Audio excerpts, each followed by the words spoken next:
Hello दोस्तों, स्वागत है आप सभी का। तो जैसा कि हम लोग यहाँ पे चैप्टर 6 का रिवीजन सीरीज पढ़ रहे थे, तो जिसमें हम लोगों ने मिनरल और के बारे में जाना था, फिर एलिमेंट और कुछ उसके और के बारे में जाना था। फिर वहाँ पे हम लोगों ने देखा था कंसंट्रेशन ऑफ और के बारे में।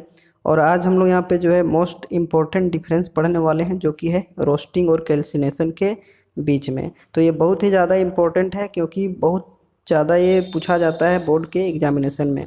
और मैं आप लोगों को 99% चांस देता हूँ कि आपके 2021 के बोर्ड में भी ये क्वेश्चन पूछा जा सकता है। 1% चांस नहीं भी रखा जा सकता है। ठीक है, तो इसलिए मैंने वहाँ पे 99% चांस आप लोगों को दिया है। तो रोस्टिंग और कैल्सिनेशन के बीच क्या डिफरेंस है, उस चीज़ को यहाँ पे लिखा गया है। तो उसको एक बार हम लोग यहाँ पे एक नज़र में देख लेते हैं। अगर आपके एग्जामिनेशन में आता है तो आप लोग इस तरीके से उसको लिखिएगा। ठीक है, तो रोस्टिंग बेसिकली क्या होता है उसमें यहाँ पे देखते हैं। तो यह क्या होता है कि इसका यूज किया जाता है सल्फाइड ओर में।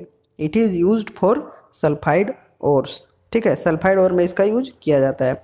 फिर यहाँ पे आगे अगर देखें कैल्सिनेशन में, तो it is used for carbonate oxide and hydroxide ores.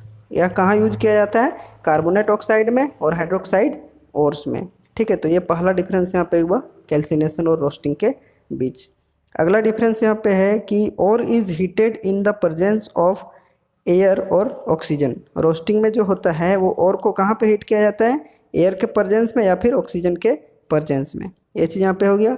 Calcination में अगर बोलें तो और is heated in the absence और लिमिटेड सप्लाई ऑफ एयर। यहाँ पे जो और को हीट किया जाता है, या फिर वहाँ पे एयर का एब्सेंस हो सकता है, या फिर कुछ मात्रा में यहाँ पे एयर को सप्लाई करके हीट किया जाता है। ठीक है, आगे अगर डिफरेंस की बात करें तो यहाँ पे रोस्टिंग में देखेंगे SO2 produced along with metal oxide. यहाँ पे जो मेटल ऑक्साइड के अलोंग क्या प्रोड्यूस होता है? SO2 प्रोड्यूस होता है। जैसे कि अगर एग्जांपल की बात किया जाए रोस्टिंग में, तो कुछ इस तरीके से, अगर जिंक सल्फाइड है तो वहाँ पे O2 के साथ उसको अगर हीट करेंगे तो ZnO प्लस SO2 यहाँ पे प्रोड्यूस होगा। तो बेसिकली SO2 आपको दिखाई दे रहा है। इसी प्रकार से अगर PbS लेड सल्फाइड को अगर हम लोग O2 के साथ हीट करेंगे तो कुछ इस तरीके से SO2 यहाँ पे निकलेगा PbO के साथ में। ठीक है, तो ये बात यहाँ पे रोस्टिंग के बीच हुआ। अगर कैल्सिनेशन की बात की जाए तो यहाँ पे क्या होता है कि CO2 और H2O प्रोड्यूस। यहाँ पे क्या क्या प्रोड्यूस होता है? CO2 या फिर H2O along with metal oxide. Metal oxide के साथ यहाँ पर CO2 और H2O प्रोड्यूस होता है। ठीक है, अगर एग्जाम्पल में देख सकते हो आप लोग कुछ इस तरीके से, यहाँ पे लास्ट में H2O प्रोड्यूस हुआ है और इसमें यहाँ पे CO2 प्रोड्यूस हुआ है। तो ये बहुत ही इंपॉर्टेंट आपका डिफरेंस था रोस्टिंग कैल्सिनेशन के बीच। और लगभग यहाँ से क्वेश्चन जो है प्रत्येक साल पूछ लिया ही जाता है।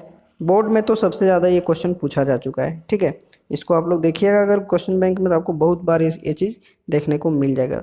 हाल ही में अगर देखें तो 2019 का क्वेश्चन ये है, 2019 में इसको पूछा गया था। ठीक है, तो इसको बस आप लोग फिंगर टिप में कर लीजिए अच्छे तरीके से।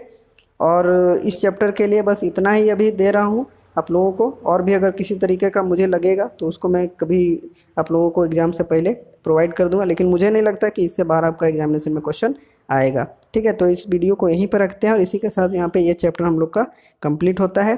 और नोट्स में आप लोग और भी चीज़ दिया गया, वहाँ जाके आप लोग उस चीज़ को पढ़ लीजिएगा। लिंक डिस्क्रिप्शन में यहाँ पे दिया गया है, वहाँ से जाके देख लीजिए। तो चलिए इस वीडियो को यहीं पर रखते हैं। यहाँ तक आप सभी का धन्यवाद।